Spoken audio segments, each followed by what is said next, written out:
Avocat, ancien membre du Conseil de l'Ordre, ancien secrétaire de la conférence, responsable de la commission ouverte droits de l'homme du barreau de Paris. On parlait de cette vaccination, pas officiellement obligatoire, mais une incitation forte qui rend de fait un peu cette vaccination obligatoire pour tout le monde. Qu'en pensez-vous ?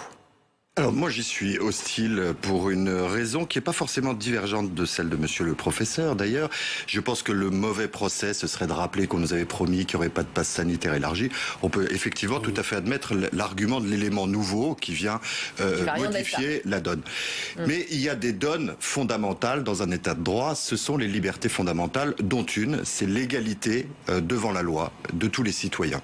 Or, cette égalité dans le fait de consommer des produits culturels ou simplement d'aller se poser dans un café pose un sujet fondamental de discrimination à raison de la vaccination de facto obligatoire, puisque la discrimination en cas de non-vaccination devient telle qu'en réalité, si vous voulez jouir d'une vie normale, vous êtes contraint de vous vacciner. Ça pose plusieurs sujets, madame, si peut-être y reviendrons-nous, n'hésitez pas à me couper. D'abord, ça pose un sujet de méthode. Le professeur disait tout à l'heure, il y a 3 semaines, on ne pouvait pas imaginer mais il y a 3 mois, on ne pouvait pas imaginer qu'un jour, un homme seul, fût-il président de la République, viendrait restreindre à un tel point les libertés individuelles d'aller et de venir, de consommer, etc. Donc ça pose un premier sujet, c'est celui du rôle du Parlement. Ça pose un deuxième sujet, c'est un sujet de bon sens. Est-ce que il revient à un cafetier de savoir l'état de ma vaccination? Donc un problème également d'accès à des données personnelles, privées. Ça pose un troisième problème, c'est la délégation de service public qu'on lui donne de vérifier quelque chose alors que c'est à l'État de le faire. Et même une absurdité, si vous permettez, c'est celle de se dire qu'un policier qui, lui, n'a pas l'obligation d'être vacciné va venir probablement contrôler exactement ce qui se passe dans ce café et si tous les consommateurs sont en règle vis-à-vis de la loi ou en contravention. Donc si vous voulez, ça pose tous ces sujets. Mais en réalité, ça peut paraître épisodique, tout ce que je vous dis, mais ce sont des révélateurs d'une dégradation du respect des libertés fondamentales. Je crois que nous ne nous posons pas suffisamment par peur ou par paresse le sujet des valeurs auxquelles nous adhérons. Le pass sanitaire, ce n'est pas que la vaccination. C'est aussi par exemple le test PCR ou antigénique négatif. C'est exactement le même problème de respect des données personnelles, hein, madame. Et je voudrais simplement, si vous permettez, monsieur le professeur, vous dire une chose. Je ne conteste en rien la dangerosité du variant Delta. Ce que je vous dis, c'est que les valeurs fondamentales de liberté que nous défendons ne sont pas faites que pour les temps calmes. Si ce sont des valeurs fondamentales, elles sont aussi valables pour les temps de crise. Didier Moix. L'atteinte à la connaissance de vos données individuelles, peut-être, mais il y a eu déjà tellement d'atteintes, j'allais dire, depuis des dizaines d'années là-dessus, ne serait-ce qu'à travers les téléphones portables et toute une série de choses. Bon, et en réalité, le pass sanitaire, moi j'en ai un, je l'ai pas apporté, mais j'en ai un parce que j'ai été vacciné 2 fois, donc j'en ai un. Bon, on dit simplement que j'ai été vacciné, voilà, point, c'est tout. Non, monsieur le professeur, ça dit pas que ça. Votre pass sanitaire, il ne dit pas que ça. Regardez le rapport d'analyse que le gouvernement a produit au Conseil d'État. En réalité, on peut savoir quelle est votre vaccination, à quel stade, avec quel vaccin, si vous êtes immunodéprimé ou non, pardonnez-moi, votre passe sanitaire, il révèle très facilement beaucoup de données personnelles qui relèvent du secret médical. Comme un carnet de santé. Donc, non, mais attendez, le carnet de santé, vous ne le présentez pas chaque fois que vous voulez aller consommer un café en terrasse, non, mais quand vous franchez certaines frontières. Quand vous traversez des frontières, vous allez mais dans ça, un pays. qu'est-ce que c'est? C'est le fruit d'une liste qui est définie par une convention internationale. Et non pas dans quelle situation sanitaire nous sommes. Il s'agit d'anticiper et d'espérer Un enfermement de la population. Voilà. Oui, d'accord, mais attendez, mais c'est pour ça que nous ne sommes pas dupes sur l'arrêt que rendra le Conseil constitutionnel quand nous le saisirons. C'est qu'il a déjà validé des confinements, donc il peut tout à fait valider l'extension du pass sanitaire. Oui, mais c'est un argument qui est intéressant, ça, effectivement. Si on mais vous tout dit, est intéressant et personne vous êtes enfermé chez vous, personne ne soupçonne la République en marche ou le président de la République d'être animé par une intention liberticide.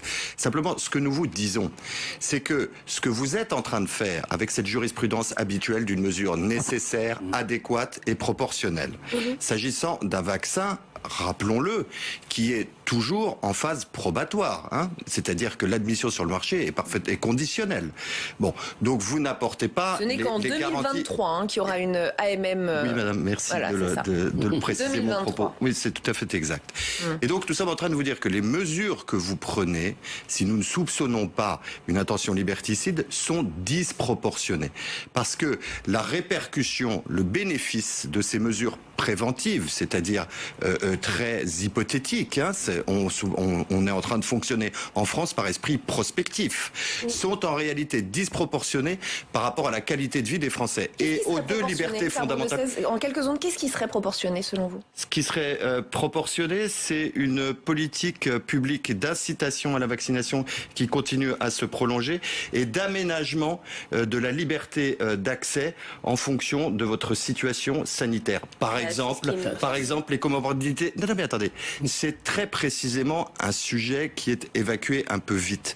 Aujourd'hui, il y a des comorbidités qui sont liées à l'absence de vaccination, de même qu'il y en a qui exigent la vaccination, de même qu'il y a la liberté de commerce et d'industrie, la liberté d'aller et de venir que nous avons énoncée avec M. Cassia, merci, mais il y en a une dernière dont on ne parle pas assez, qui trouve sa source et dans la Constitution, et dans la Convention européenne, et dans la Convention d'Oviedo, c'est la liberté de conscience. C'est-à-dire que les États, pour adopter ces mesures disproportionnées au regard des libertés individuelles comme des libertés publiques, ont l'impératif devoir d'aménager pour une partie de la population qui serait hostile pour des raisons valables à toute forme de vaccination, sont obligés d'aménager les mesures. Et je vous rappelle qu'on vient de parler, vous l'avez rappelé à l'instant, avec l'intervention de Gabriel Attal, on est en train de parler de mesures pénales, c'est-à-dire restrictives, non pas de liberté publique, mais de liberté tout court.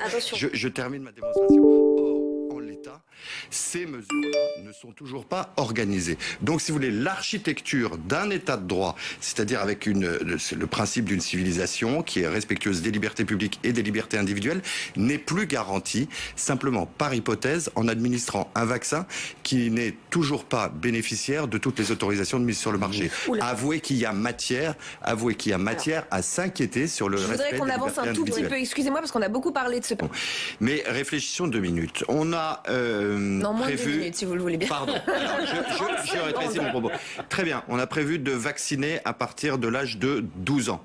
Ouais. Imaginons un enfant de 12 ans dont les parents ne veulent pas le soumettre à la vaccination. Est-ce que le gouvernement va assumer de déscolariser ses enfants? Non.